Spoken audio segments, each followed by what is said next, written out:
নমস্কার বন্ধুরা, সবাই পাবে বাড়ির টাকা। চালু হলো বাংলা আবাস যোজনা। 1,20,000 এবং 1,30,000 টাকা দেবে। কবে কারা টাকা পাবে? বাড়ি পাওয়ার কিছু শর্ত রয়েছে, কি বিস্তারিত আলোচনা করব আজকের ভিডিওর মাধ্যমে। ভিডিওটি স্কিপ না করে পুরো ভিডিওটি দেখার অনুরোধ রইল। আপনারা যারা আমার এই চ্যানেলটিতে নতুন, তারা ছোট্ট একটি লাইক করে সাবস্ক্রাইব করে পাশে থাকা বেল আইকনটি ক্লিক করে দেবেন এই ধরনের নিত্য নতুন ভিডিও নোটিফিকেশান সবার প্রথম পাওয়ার জন্য। কি বলছে বন্ধুরা, বাংলা আবাস যোজনায় এবার সবাই পাবে বাড়ির টাকা। চালু হচ্ছে বাংলা আবাস যোজনা। দেখে নিন। বাংলা আবাস যোজনা প্রধানমন্ত্রী আবাস যোজনার জন্য কেন্দ্র সরকারের কাছ থেকে বাংলার প্রাপ্য 8,200 কোটি টাকা প্রায় 2 বছর ধরে আটকে রয়েছে। এর আগে মমতা বন্দ্যোপাধ্যায় এবং অভিষেক বন্দ্যোপাধ্যায় জানিয়েছে যে কেন্দ্র সরকারে যদি আবাস যোজনার টাকা না দেয় তবে সেই টাকা রাজ্য নিজেই দেবে। রাজ্য সরকার কিন্তু নিজের কোষাগার থেকেই দেবে। এবার সেই পথে হাঁটতে চলছে রাজ্য সরকার। বুধবার নবান্ন এক বৈঠকে প্রধানমন্ত্রী আবাস যোজনা নিয়ে আলোচনা করা হয়। প্রধানমন্ত্রী আবাস যোজনার নাম পরিবর্তন করে রাখা হয় বাংলা আবাস যোজনা। তো বন্ধুরা, প্রধানমন্ত্রী আবাস যোজনার নাম পরিবর্তন কিন্তু বাংলা আবাস যোজনার নাম হতো। তবে ভেবেচিন্তে নামের বদল আনতে পারে বলে মমতা সরকার, এটাই কিন্তু আনুমানিক ভেবেচিন্তে নাম বদল আনতে পারে। নবান্নে বৈঠকে স্থির হয়েছে যে এই রাজ্যে প্রায় 11 লক্ষ পরিবারকে পাকা বাড়ি বানিয়ে দিতে হবে। প্রায় 11.5 লক্ষ লোককে কিন্তু পাকা বাড়ি দেবে। সেই পাকা বাড়ি বানাতে প্রত্যেকটি পরিবার পিছু 1,20,000 টাকা করে কিন্তু দেবে। বন্ধুরা, 1,20,000 টাকা করে দেবে মমতা বন্দ্যোপাধ্যায়ের সরকার। এই টাকাটা রাজ্যবাসীরা পাবে 3টে কিস্তির মাধ্যমে। এই টাকাটা কিন্তু আপনারা পাবেন টোটাল 3টে কিস্তির মাধ্যমে। প্রথম কিস্তি পরিমাণ 60,000 টাকা। প্রথম কিস্তি দেওয়া হবে ডিসেম্বর মাসে 20 তারিখের মধ্যে। প্রথম যে 60,000 টাকাটা পাবেন সেটি কিন্তু ডিসেম্বর মাসের 20 তারিখের মধ্যে দেবে। পরের কিস্তিতে পাওয়া যাবে 40,000 টাকা, আর সর্বশেষ কিস্তিতে পাওয়া যাবে 20,000 টাকা দেবে রাজ্য সরকার। টোটাল আপনারা পাচ্ছেন 1,20,000 টাকা। মমতা ব্যানার্জি লক্ষ্মী ভাণ্ডার প্রকল্পে করে এতটাই জনপ্রিয়তা পেয়েছে যে বিরোধীরা তাকে হারাতে একদম বেসামাল হয়ে পড়েছে। এখন আবাস যোজনা নিয়ে তিনি সিদ্ধান্ত গ্রহণ করেছে, তাতে তার জনপ্রিয়তা আরও বাড়বে বলে মনে করা হচ্ছে। আবাস যোজনার শেষ কিস্তির টাকাটি সরকার এমন সময় দিতে চলছে যে সময় তার 7-8 মাস পরে আরম্ভ হবে কিন্তু বিধানসভা ভোট। অর্থাৎ শেষ কিস্তিটি এমন টাইমে দেবে, তার 7-8 মাস পরেই কিন্তু বিধানসভা ভোট। এমনিভাবেই তিনি লোকসভা ভোটের আগে রাজ্যের 2 কোটি মহিলাদের লক্ষ্মী ভাণ্ডারের বাড়তিত টাকা পাঠিয়ে দিয়েছে। এই আবাস যোজনার মাধ্যমে 11 লক্ষ উপভোক্তাদের অর্থ অন্তত 44 লক্ষ মানুষ উপকৃত হবে। অর্থাৎ এই আবাস যোজনার মাধ্যমে যে 11 লক্ষ উপভোক্তা অর্থ 44 লক্ষ মানুষ কিন্তু সুবিধা পাবে। বিশেষজ্ঞ মহলের মতে গ্রামীণ মানুষদের কাছে নিজের ভিত শক্ত করার জন্য মুখ্যমন্ত্রী আবাস যোজনার সিদ্ধান্ত নিয়েছে। নিয়ম অনুযায়ী প্রধানমন্ত্রী আবাস যোজনার মাধ্যমে বাড়ি তৈরি করলে সেই বাড়ির বাইরে প্রধানমন্ত্রীর একটি ফলক হিসাবে টাঙানো হতো।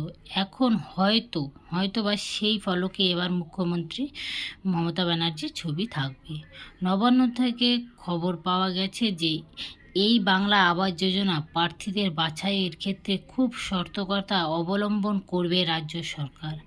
কোনো দুর্নীতির ঘটনা সামনে এলেই যে কোনো মানুষ আদালতে গিয়ে মামলা করলে এই প্রকল্পটি বাস্তবায়িত করা খুবই কঠিন হয়ে পড়বে। এবার প্রশ্ন উঠতে পারে যে রাজ্য সরকারের কোষাগারের অবস্থা আমাদের সকলের জানা। কোষাগারে এই অবস্থায় রাজ্যে 11 লক্ষ পরিবারকে 1,20,000 টাকা করে দিতে গেলে প্রায় 14,000 কোটি টাকার লাগবে।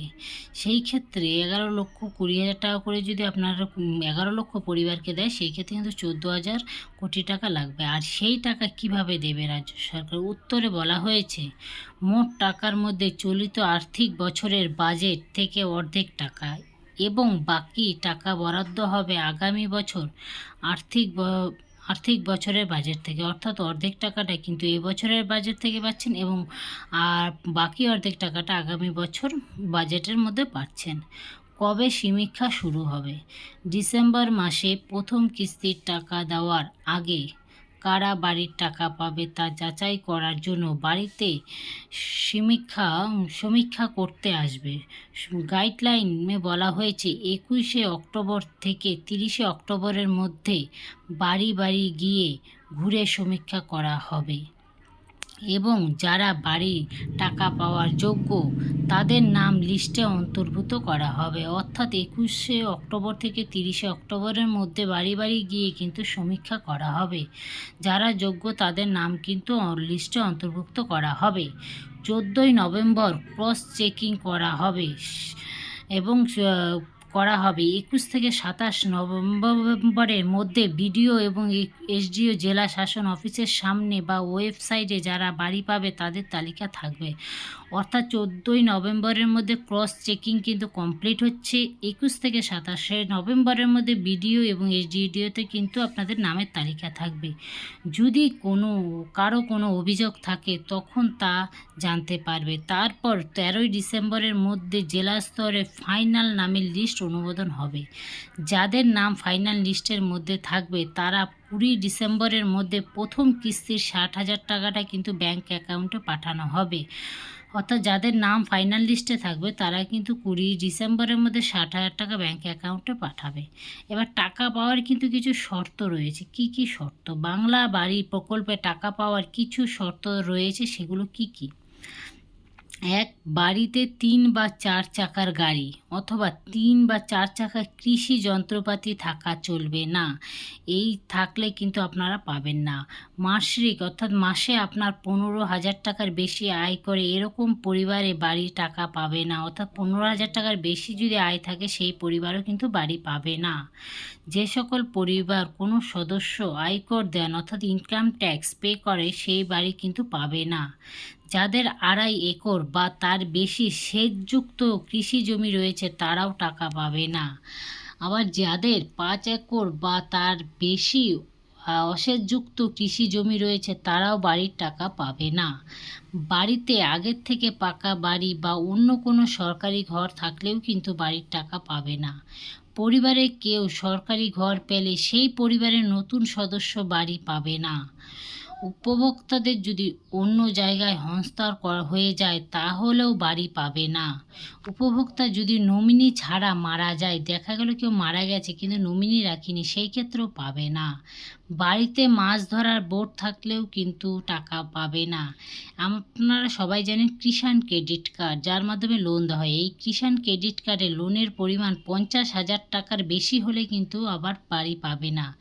পরিবারের কেউ সরকারি চাকরি করলে কিন্তু বাড়ি পাবে না। তো বন্ধুরা, আপনারা বুঝতেই পারছেন আবাস যোজনার টাকা কিভাবে দেবে এবং কারা পাবে বিস্তারিত। আশা করছি আমার এই ভিডিওটা আপনাদের ভালো লেগেছে। ভিডিওটি ভালো লাগলে ছোট্ট একটা লাইক করে সাবস্ক্রাইব করে পাশে থাকা বেল আইকনটি ক্লিক করে দেবেন এই ধরনের নিত্য নতুন ভিডিও সবার প্রথম পাওয়ার জন্য। Thank you.